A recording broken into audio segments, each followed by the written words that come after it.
don't have that brace on, and two, because I mean I knew the scheme last year, but me knowing the scheme now and knowing like where my help is, who I'm using in the run game, whether it's Lavonte or down safety, or if we spilling it to the corner if it's a nub side, like I'm knowing more and more now, just with the Zoom meetings we was having in the off season, and just being my only focus, like.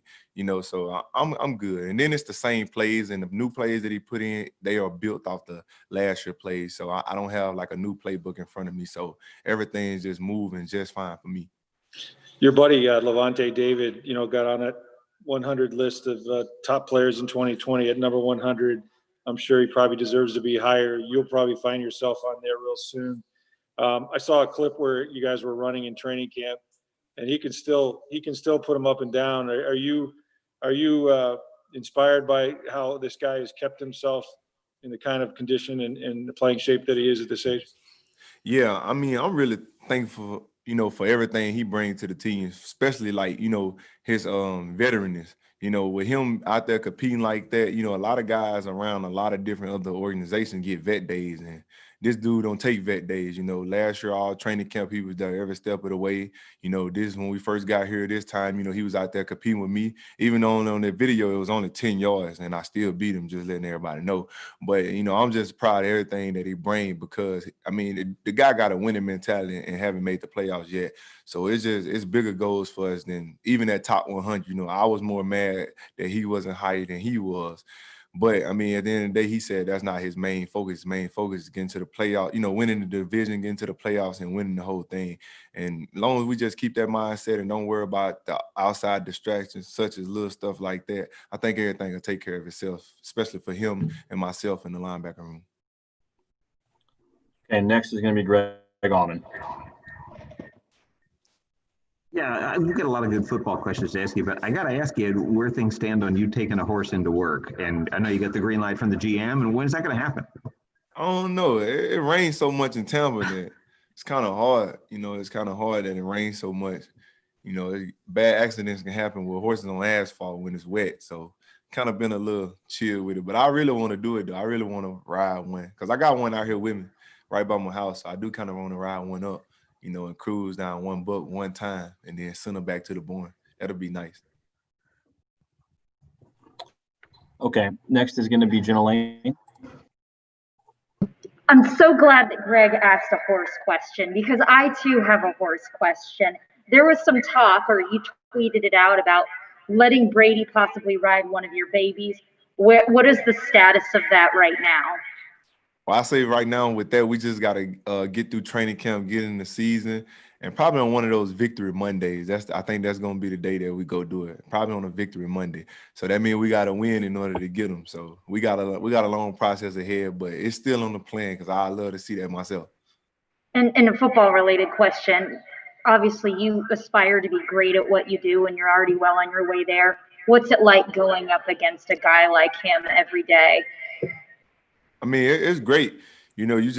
Everything is always on the string, so that means you don't really have no room for nothing when you're going against him, because if you in the wrong defense or he sees something, he going to try to hit it, or, he going to try to call a pass play just to be a beater for whatever coverage we in. But, at the end of the day, we got great guys on our side of the ball too. And, if I had to put the game on the line, I'd rather my defense be out there than him in the offense. So that just lets you know.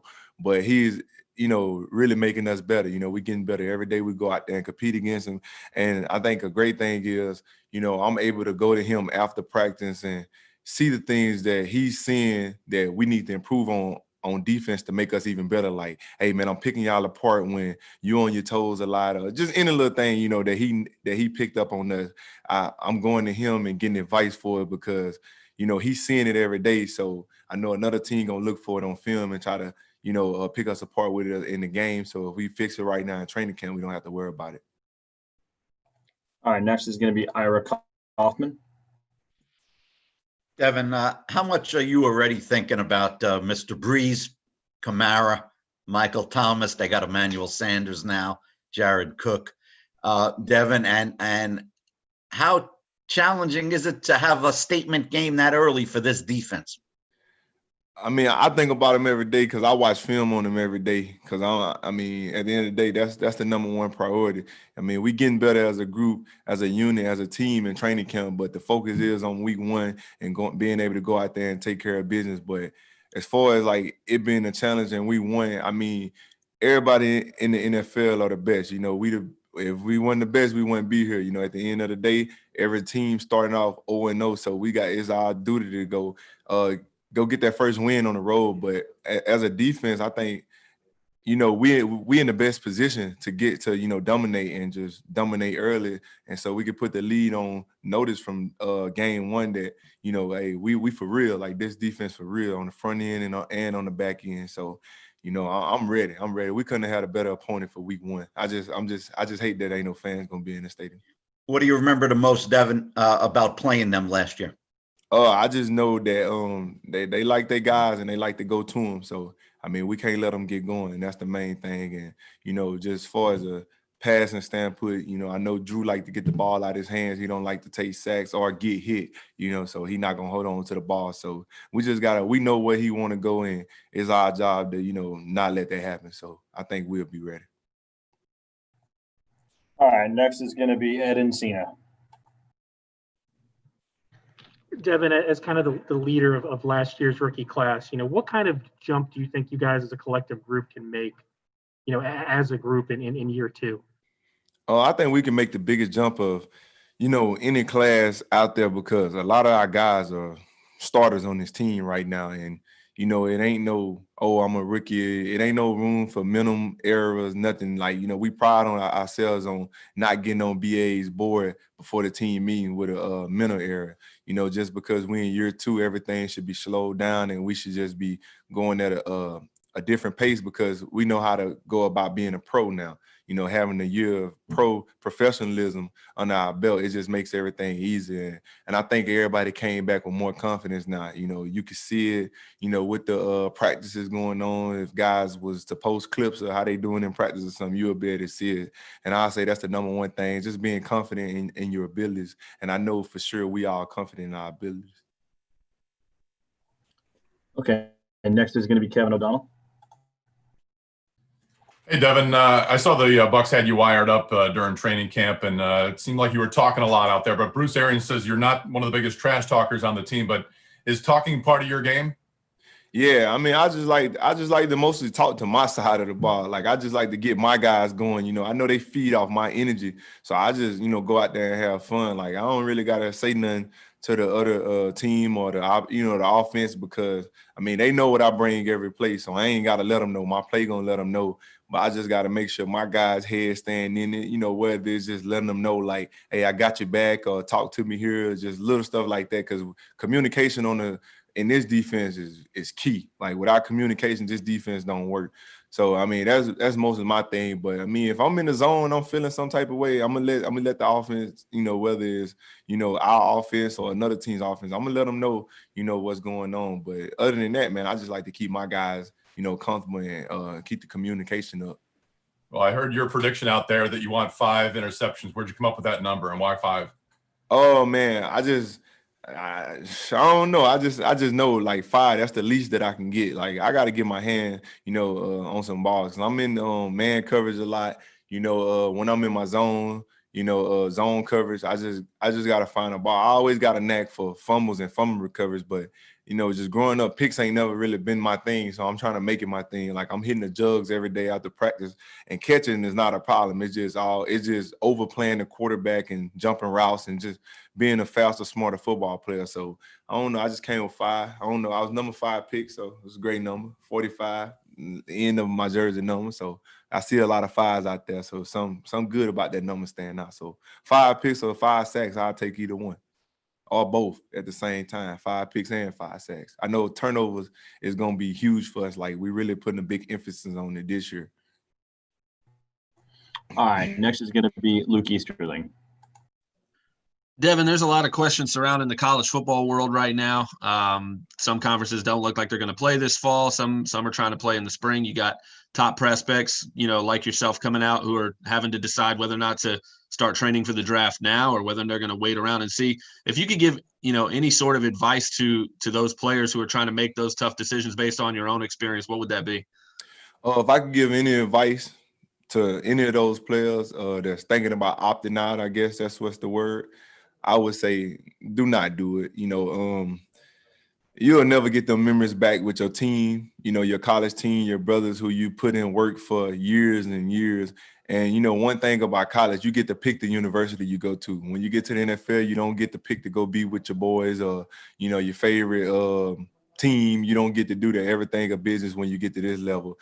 So I tell them don't opt out and just enjoy those moments and be thankful that you're able to, be put in those moments. And the NFL is going to be here. It's going to be here next year, the year after that. It's not going anywhere. So I say take your time, man. That's one thing that I always did when I was in college. I was thankful for being in college. I didn't think about the NFL until it was time to think about the NFL. And obviously I made the best decision for me, my junior year, but it was after my season. It was after I won the Fiesta Bowl with my team. It was after, I put in all the work with my team and, I had fun. It was after, it was after everything. So I say just put school first and put your college teammates first because, at the end of the day, that's a brotherhood you'll never get back. Last year, at the early part of the season when you were dealing with that injury and kind of frustrated by having to wear that brace and everything, what did you learn about yourself through that process and how has that made you a better player in this second season having to go through that adversity at the beginning of your rookie year? Oh, I say, having to wear that brace, it was challenging. Like I felt like a robot. I felt like it was extra help.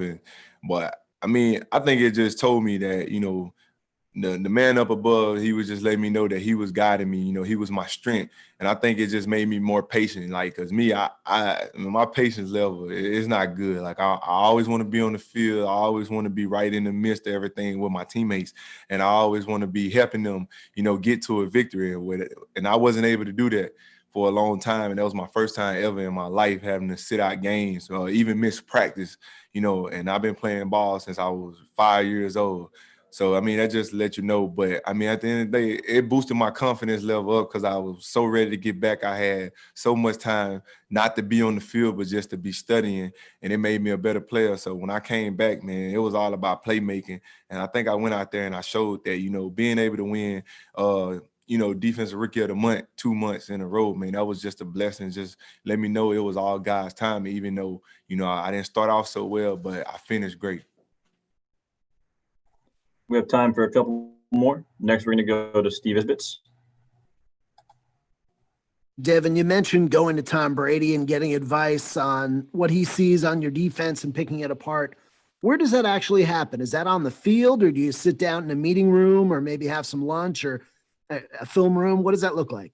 When we get back in the locker room, everybody showers up, just how I be sitting at my locker, he right across behind me. He sits at his locker and, look at his playbook, look at his phone. So, I just go over there and just talk to him. He just shoot. He always in the locker room, just like I'm in the locker room. So, it's no other, it's no better time than when we all in the locker room, everybody doing their own thing. I just go over there and have a conversation with him. And what are you learning after a few days of covering LaShawn McCoy and trying to wrap him up?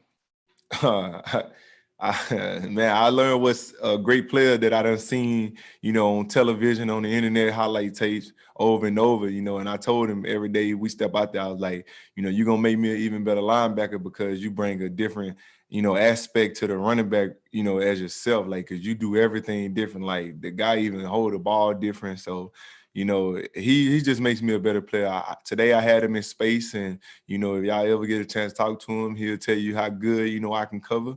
And, he's just like an Alvin Kamara. So he's kind of prepping me for the first game as well. I take everything, from my teammates and try to compare them to the next team and, try to, base my leverage and everything off them, because at the end of the day, I'm not going to go against LaShawn McCoy in the real game where it actually matters. So I just make sure that I'm practicing, good habits and techniques and practice against him. So when I do go against those guys that play similar to him, I'll be ready for the matchup. All right. Our last one is going to come from Tom Krasnicki.